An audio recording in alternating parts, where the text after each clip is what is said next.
Welcome. In front of me is a Black Shark Pad 7, and today I will show you how you can hard reset this device through recovery mode.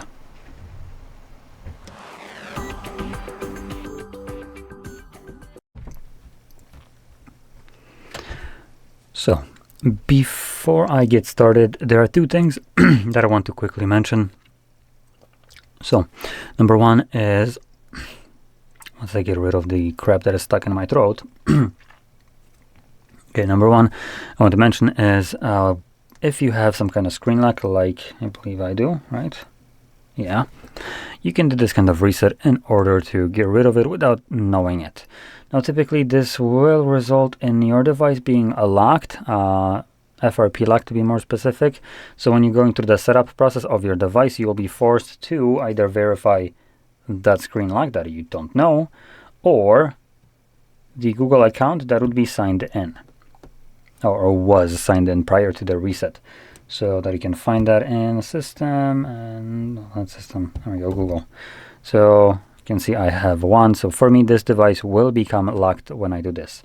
Now this only happens if you have both the Google account and the screen lock. If you have only one of those, then it won't become locked.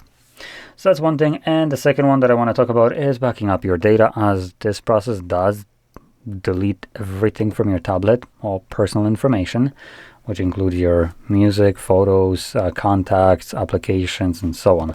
So I'll be quickly going over a couple ways you can back up your device.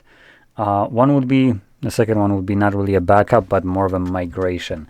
So it won't really apply to everyone. So anyway, let's just jump straight to this. So we're going to go into system, and in system we're going to find backup right here. There we go.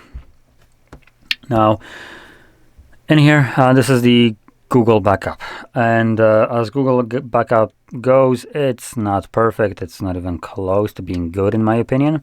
So it will really depend on what you want to back up and how much you want to back up. To some people, this will be good enough. To others, this might be just abominable garbage. So I'm going to go over what the limitations here are, just so you're aware what the hell you're getting yourself into. So when number one comes to just Google backup in general, you're straight up just giving away your personal information for Google to monetize the shit out of and have access to.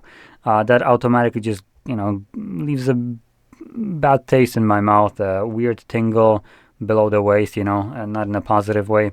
So personally, I would not be backing up photos and videos from my camera to Google, just because I find it to be absolutely disgusting that Google would use that to train their AI models and then just possibly sell. So yeah, that sure shit is not going to Google for me. Now, if you don't care, that's fine. But what you will care in this case is the limitation, which is about 15 gigabytes for every free user. Unless you're paying monthly subscription, or is it yearly subscription, for extra storage, then you are limited to that 15 gigabytes of total storage that you get with your Google account. This storage is used by your photos and videos, along with backups and contacts and everything else that Google basically wants to steal away from you so they can monetize by selling it. Here you can see this is the progress bar of how much I've used, which is about 14 gigabytes. In reality, it's closer to 15. And if you have more than 15 gigabytes of photos and videos, you're not going to be backing up all of it. Anything above 15 gigabytes is just going to be kind of left behind, which as a backup is pretty awful. But it doesn't end there, because not really what I wanted to do. Let's go back. There we go. As if we go into other device data right here, you can see that it tells us that it, number one, backs up. I want to stress the word back up. And it backs up things like contacts, call history, device settings, app data, SMS and MMS messages, and yeah, that's about it. So that's where the other problem kind of comes in. Again, this is everything that Google wants to back up is just for their own profit. Let's start off with that one. Number two, the things that it will back up in here are things that they just benefit from. Everything else that they don't really give a shit about because it doesn't benefit them isn't being backed up, which is basically things like your device settings, application data, and that's about it. So those things that I labeled or listed right here will not be backed up, even though it clearly tells us that it will. And it gets even worse from there, because this is just kind of whatever, but it's misleading at best, lying to you straight up at worst, I would say. So for people that are trying to back up their applications, there are two caveats to this, like massive ones.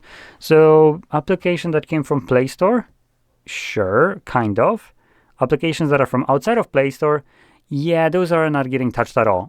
Google basically avoids them with takes a long ass stick, wraps it in a cloth, and pokes it like it's a dead animal on the side of the road, and just kind of goes like, yeah, I'm not gonna touch that. Yeah. Now, when it comes down to the apps that do originate from Play Store, that's kind of also debatable, considering it's actually not backing up anything when it comes down to apps. Like, straight up nothing. Essentially, as you can describe this, is as though you were to take a pen, a sticky note, and write yourself down that, let's see, on here we have, we have Firefox. So I'm just going to write it down. Firefox, right? Cool.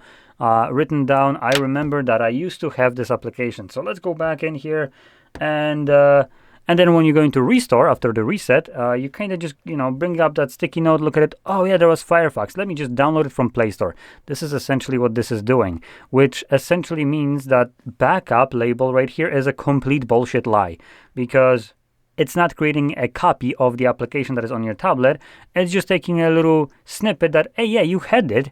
You know who also has it? We do. So you can re-download it from us once you want to restore it. But that kind of thing just falls apart when, for instance, such an application was, let's say, Yuzu Emulator. So you downloaded the Yuzu Emulator, and in the meantime, when you're now resetting your device and backing it up, in the meantime, between when you actually download it from Play Store, Nintendo got their lawyers to assemble like the goddamn Avengers, remove Yuzu from existence just because it threatened the entire existence of human race, just because you could emulate Nintendo Switch games. So it's now completely gone, and you restoring the application that you supposedly backed up, like the goddamn message states here. Yeah, Google will look at that sticky note that it did create because it did originate from Play Store, but guess what? It doesn't have anywhere to download this application from. And if you can download it from Play Store because it no longer exists there, you surely are not restoring it. So it's a piece of shit system for backing up. You can just kind of find better ones. But like I said, to some people, this will be good enough. So for those people, you're kind of good to go. But for people that are looking for something a little bit more private and a little bit less finicky with some bullshit caveats left and right, what I recommend checking out is some kind of migration applications. Now, if you have an older device or new one, you can use probably that device's application for this. So let's say you have a Samsung. You will need to check with your brand what the application is called. But for instance, for Samsung phones, Samsung has an application called Smart Switch. I could go to the Play Store on here and search for Smart Switch.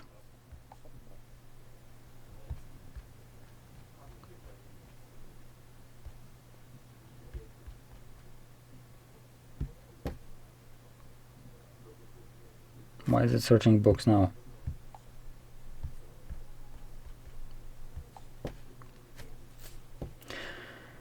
And it's right here. So you can see it's the Samsung one. Now, the way these applications work, because these abominable devices do not have their own application, even though it's a Xiaomi, and Xiaomi does have an application called Mi Mover, these devices don't come inherently with it, so that Mi Mover is only used to move data away from this device, not to it.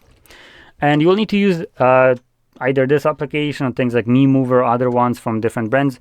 So you're going to be picking the application of the phone you are moving the data to.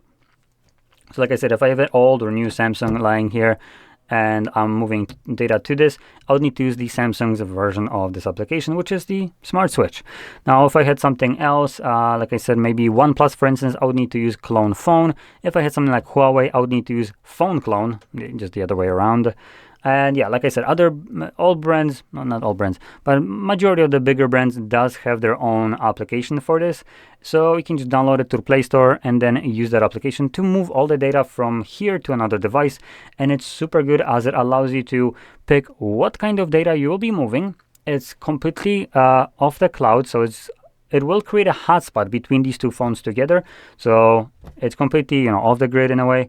It allows you to check what you want to move, application, up data, it gets moved, no problem. Photos, you're not limited to 15 gigabytes. It's just going to be a much better process, also potentially even faster. So I recommend doing that. Now, for purposes, I kind of forgot to mention, but if you're doing this for the purpose of removing a screen lock, I probably just wasted your goddamn time, and I apologize. I should have mentioned that before, as I kind of forgot the fact that when you have a screen lock, you won't be able to obviously access the device if you don't know it, right? And if you're removing it because you don't know it, that's clearly a thing. What you can do though, it won't be a backup. I'm gonna put this out right away. You can't really back up your device if it already hasn't been. What you can do is check if it has been. So if you do have a Google account in here, and for instance, you can see for me photos and videos are being backed up while other devices, device data is not. What I could do is use the same Google account that is signed in on here, like you can see right here. I could go to a browser on my computer, search for Google Drive, signed in with this account, and see in the Google Drive what kind of photos are backed up, contacts, and so on, as it's all should be there if you're backing it up strictly through Google. Obviously, you don't have any other options. You can't really also force a backup through Google Drive on your computer. So if you have no photos there, you have no nothing, you can't really change it.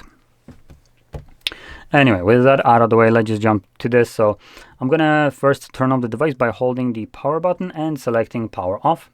And the device gives you the vibration, screen turns black. Give it still like 10 more seconds. The reason for that is, even though it looks like it's off, it actually still is turning itself off in the background. So after those like 10 seconds, you can hold power button and the volume up at the same time and let go once the device actually shows you this right here.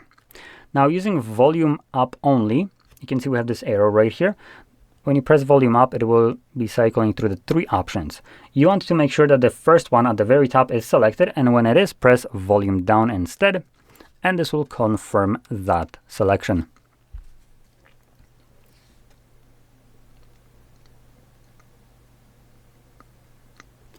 Next, in this menu, we can use both volume buttons to navigate. So volume down will navigate down, while up will go up.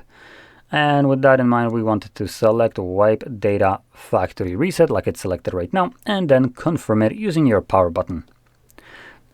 This will just give us one more thing. So we need to select the second option, factory data reset, confirm it.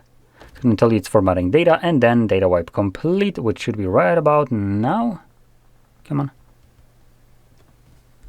Okay, I guess it's going to take a little bit longer. There we go, data wipe complete. At which point the reboot system now will be selected by default, so all we need to do is just press the power button. Now this will reboot the device and continue resetting it in the background. Now because it is continuing the reset, it will take the device just a little bit longer to boot back up, so don't worry, this is completely normal. Once it's finished doing whatever it was doing, it will present us with the setup screen. So I'll be back once that is visible for me.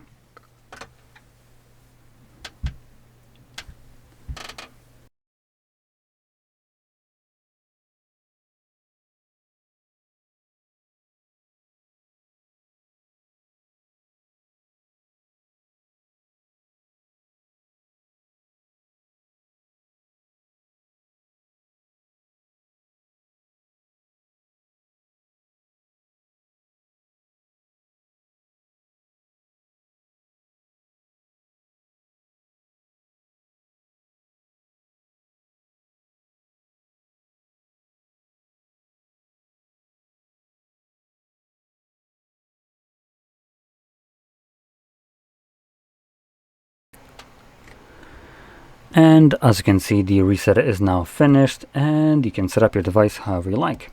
Now in my case, there we go, you can see I have this lock icon that indicates that my device is FRP locked, like I mentioned at the very beginning of the video, which means I will need to connect to Wi-Fi and verify the screen lock or the Google account that was used on this device before I can finish up that setup. Now, anyway, with that being said, I hope you found this very helpful, and if you did, don't forget to hit like, subscribe, and thanks for watching.